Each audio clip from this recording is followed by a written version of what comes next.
If you've got over $1 million saved and you're in your late 50s or early 60s, there's a really good chance you're closer to retirement than you think. The problem? Most people are chasing some arbitrary number instead of looking at the real indicators of retirement readiness. I'm Megan Ramshaw with MOKAN Wealth Management, and over the years we've helped hundreds of self-made 401k and IRA millionaires retire early. What I've learned is this: it's not about hitting some magic number that your pie chart advisor told you about. It's about understanding the specific signs that show you're financially ready to stop working, even if it doesn't feel that way yet. In today's video, I'm going to walk you through 7 specific signs that show you can afford to retire at 60. And I'll be honest, some of these might surprise you because they have nothing to do with your total net worth. Number 1, your fixed costs are low and your home is paid off. Here's something that might surprise you. I've worked with clients who have $3 million saved but are terrified to retire, and I've worked with clients who have $1.5 million and retire confidently at 58. What's the difference? It's not the portfolio size, it's their fixed costs. Let's imagine a hypothetical scenario. Meet 2 couples. We'll call them Couple A and Couple B. Both have around $1.8 million saved. Couple A has a $3,500 mortgage payment, 2 car payments totaling $900 per month, and high property taxes. Their fixed costs before they even buy groceries, about $6,000 per month. Couple B, they paid off their home 5 years ago. No mortgage, they drive paid off vehicles. Their fixed costs are around $2,000 per month for property taxes, insurance, and utilities. Which couple do you think sleeps better at night in retirement? Here's why this matters more than your total net worth. In retirement, your portfolio needs to generate income. The less you need each month to cover non-negotiable expenses, the less pressure you're putting on that portfolio. When your home is paid off and your fixed costs are low, you're creating what I call a retirement income floor, a baseline level of spending that's sustainable no matter what happens in the market. According to recent research, retirees with lower fixed expenses report significantly higher life satisfaction. They have more flexibility to adjust spending during market downturns and more freedom to spend on what they actually enjoy. So, if your mortgage is paid off or will be soon, and your fixed costs represent maybe 30 to 40% of your total spending instead of 60 to 70%, that's sign number 1 that you might be closer to retirement than you think. Social Security or pension income covers your basic lifestyle needs. This is the retirement income floor concept I mentioned, and it's absolutely critical. Let's walk through a typical scenario. Imagine you and your spouse expect to receive a combined $4,500 per month from Social Security once you both claim. Your basic lifestyle needs, the things you absolutely must pay for, like housing, utilities, insurance, food, and healthcare, total about $4,000 per month. That means your guaranteed income sources cover your baseline expenses. Everything else, travel, hobbies, helping the kids, the fun stuff, comes from your portfolio. This is a game changer because it dramatically reduces your portfolio's job. Instead of needing to generate 100% of your retirement income, your portfolio only needs to fund your discretionary spending. And if markets go through a rough patch, you're not forced to sell investments at the worst possible time just to keep the lights on. According to the Social Security Administration, the optimal claiming strategy can increase your lifetime benefits by 30% or more. For many of our clients approaching 60, we're running detailed claiming analysis to figure out whether claiming early at full retirement age or delaying makes the most sense based on their complete financial picture. Here's a common situation I see. Someone thinks they need to work until 65 to claim Social Security. But when we run the numbers, we discover that claiming at 62 or 63, combined with strategic portfolio withdrawals, actually creates more tax efficiency and allows them to retire 3 years earlier than they thought possible. So, if your Social Security or pension income will cover most or all of your basic needs, that's sign number 2 that early retirement might be more realistic than you think. You have tax diversification across pre-tax, Roth, and after-tax accounts. Let me tell you about a client who came to us. We'll call him Dave. Dave had done an incredible job saving. He had $2.3 million in his 401k. The problem, every single dollar was pre-tax. That meant every dollar he withdrew would be taxed as ordinary income. When we projected his retirement, we discovered that his required minimum distributions starting at age 73 were going to push him into a higher tax bracket. He'd be paying more to Uncle Sam than he needed to, and it would increase his Medicare premiums through IRMA surcharges. Compare that to another client. Let's call her Susan, who had $1.8 million total, and it was split $1 million in traditional IRA, $500,000 in Roth accounts, and $300,000 in taxable brokerage accounts.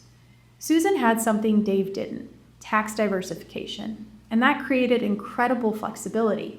In low-income years, Susan could pull from her traditional IRA to fill up lower tax brackets. In years when she had other income or wanted to do a Roth conversion, she could pull from her Roth accounts tax-free. And when she needed liquidity, without triggering ordinary income, she had her taxable accounts with preferential long-term capital gains rates. According to research from Morningstar, tax-efficient withdrawal strategies can add 1 to 2% per year in additional spending power. Over a 30-year retirement, that's substantial.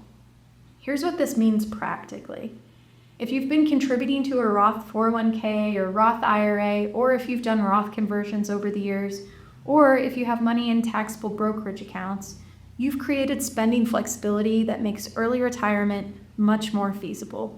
The ability to choose where you pull your money from based on your tax situation each year is incredibly powerful. It's one of the strategies we focus on with our 5-seed system at MOKAN Wealth Management, making sure self-made 401k and IRA millionaires avoid the 7 hidden tax surprises. So, if you've got money spread across different account types, that's sign number 3, you might be ready. You're more worried about running out of time than running out of money. This one is psychological, but it's just as important as the financial signs. I've sat across the table from hundreds of people approaching retirement, and there's a shift that happens. Early in their 50s, people are worried about the money. Do I have enough? What if the market crashes? What if I live to 100? But somewhere in their late 50s or early 60s, I start hearing different questions. How much time do I have left to travel while I'm healthy? When will I get to spend more time with my grandkids? If I keep working another 5 years, what am I really giving up? That shift from do I have enough money to do I have enough time is a powerful indicator of retirement readiness. Here's why.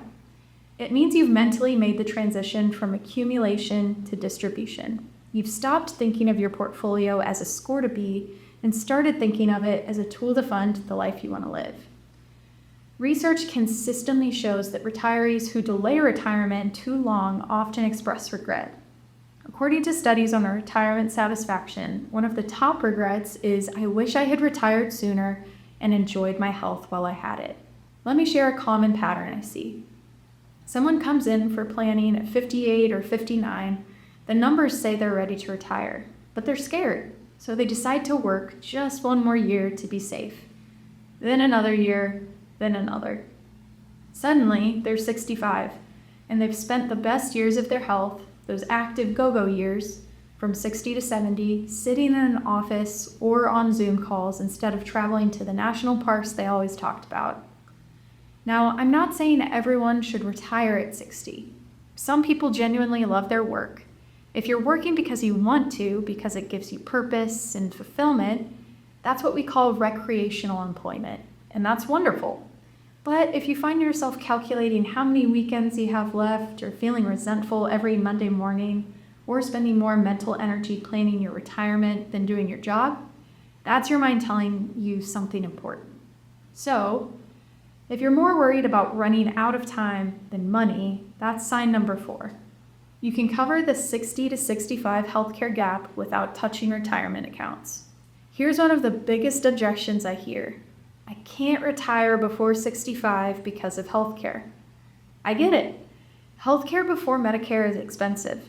But here's what most people don't realize. It's not as expensive as you think, and there are strategies to manage it. Let's walk through a typical situation. You're 60 years old and you want to retire. You won't have Medicare for 5 years. What do? First, you look at ACA marketplace plans. Here's the key that most people miss. Your income in retirement might be significantly lower than it was while working, especially if you're strategic about where you pull your money from. According to the Health Insurance Marketplace Calculator with 2025 data, premium subsidies can substantially reduce costs for those with moderate retirement income. Let's imagine a hypothetical example. A couple retiring at 60 might be looking at $2,000 per month for marketplace insurance without subsidies. But if they keep their modified adjusted gross income under certain thresholds through strategic planning, maybe pulling from Roth accounts or using cash reserves, they might qualify for subsidies that bring that cost down to $800 to $1,000 per month. The second strategy, health savings accounts. If you've been contributing to an HSA during your working years, those funds can be withdrawn tax-free for qualified medical expenses. I've worked with clients who build up $50,000 to $80,000 in their HSA specifically to bridge this healthcare gap. The third option is cash reserves. Here's a common approach we use at MOKAN Wealth: building a specific healthcare bridge fund, cash or conservative investments specifically earmarked for healthcare costs from 60 to 65. This way you're not touching your retirement accounts and creating unnecessary taxable income. The key insight here is that healthcare from 60 to 65 is a solvable problem, not an insurmountable barrier. With the right planning, it often costs less than people fear. So, if you've run the numbers on healthcare and have a strategy to cover it without depleting your retirement savings, that's sign number 5. You've stress tested your plan through multiple market scenarios. Let me share something that separates confident retirees from anxious ones. They've looked at the worst case scenarios and know they'll be okay. Here's what I mean. Most people look at their retirement projection with one assumption: average market returns. Maybe they assume 7% average annual returns over 30 years. The projection looks great, so they feel good. But that's not how markets actually work. You never get exactly 7% every year. Some years you get 25% returns, some years you get negative 18% returns. And the order matters tremendously. This is what we call sequence of returns risk, and it's the biggest threat to early retirement. Let's imagine 2 hypothetical scenarios. Person A and person B both retire at 60 with $1.5 million. Both average 7% returns over the next 30 years. Person A retires in 2008, right before the market crash, where person B retires in 2009, right before recovery. Even though they get the same average returns, person A might run out of money at 85, while person B ends up with $2 million at 90. Why? Because person A was forced to sell their stocks when they were down to fund their living expenses, locking in those losses. This is why stress testing is critical. When we work with clients at MOKAN Wealth, we don't just run one rosy scenario. We run Monte Carlo simulations, thousands of different market scenarios, to see what percentage of outcome results in success. According to recent research from Morningstar, a safe starting withdrawal rate for someone retiring in their 60s is around 3.7%. This takes into account sequence risk and various market conditions.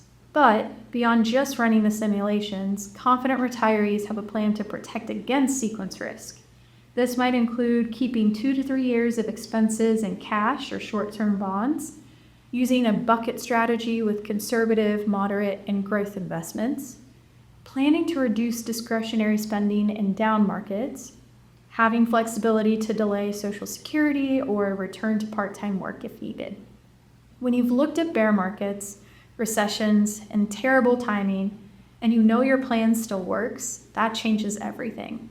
You're not hoping for the best, you're prepared for the worst. So, if you've stress tested your plan through various market scenarios and you're still on track, that's sign number 6. You know your annual spending number, and it's less than 3 to 4% of your portfolio. Here's the ultimate question: how much do you actually need to spend in retirement? Not how much do you think you might spend, not what some calculator told you you'll need, but your actual number based on your real lifestyle. Let me walk you through why this matters so much. Let's say you have $2 million saved and you want to retire at 60. You track your spending and realize you need about $80,000 per year to live the life you want. Traveling, hobbies, helping kids, everything. $80,000 divided by $2 million is 4%. That's right at the edge of what research suggests is sustainable for a 30-year retirement. But here's where it gets interesting. Social Security at 62 might give you and your spouse $40,000 per year. So you only need $40,000 from your portfolio. Now your withdrawal rate is 2%. That's incredibly safe. According to withdrawal rate studies, withdrawal rates between 3 and 4% have historically had a very high probability of lasting 30 plus years. When you factor in Social Security or pension income, many retirees discover their actual portfolio withdrawal rate is much lower than they thought. The key is knowing your number, not guessing, not using some generic rule of thumb, actually tracking what you spend and projecting what you'll need. What to do if you're close but not quite there. Maybe you're watching this and thinking, I've got 4 or 5 of these signs, but not all 7. What do I do? Great question. Let me share some bridge strategies that can get you from almost ready to retire. First, work part-time. Here's something that surprises people. You don't have to go from full-time employment to complete retirement overnight. I've worked with several clients who retired from their career at 60 but did consulting or part-time work for a few years. This reduced the pressure on their portfolio during those critical early years. Let's imagine a hypothetical scenario. If you need $80,000 per year and you earn $20,000 from part-time consulting, you only need to withdraw $60,000 from your portfolio instead of $80,000. That difference can be huge for long-term sustainability. Second strategy, delay 1 year while maximizing savings. If you're 59 and close but not quite there, consider 1 focused year of super saving. Max out your 401k, max out your HSA, cut discretionary spending, and bank everything you can. You'd be surprised how much 1 aggressive savings year can accelerate your timeline. Third, optimize Social Security timing. Sometimes the bridge strategy is claiming Social Security at 62 or 63 instead of waiting until full retirement age. Yes, your monthly benefit will be lower, but if it allows you to retire 3 years earlier and preserve your portfolio during those years, it might be the right move. This is where detailed planning makes a huge difference. Fourth, reduce your retirement spending slightly. Sometimes people assume they need to maintain their current lifestyle in retirement, but when we dig into their spending, we find categories that will naturally decrease: commuting costs, work clothes, lunches out, that daily coffee on the way to the office. By being intentional about right-sizing your retirement budget, you might discover you're closer than you think. Fifth, create additional income streams. This might mean rental property income, dividend-focused investments, or even monetizing a hobby.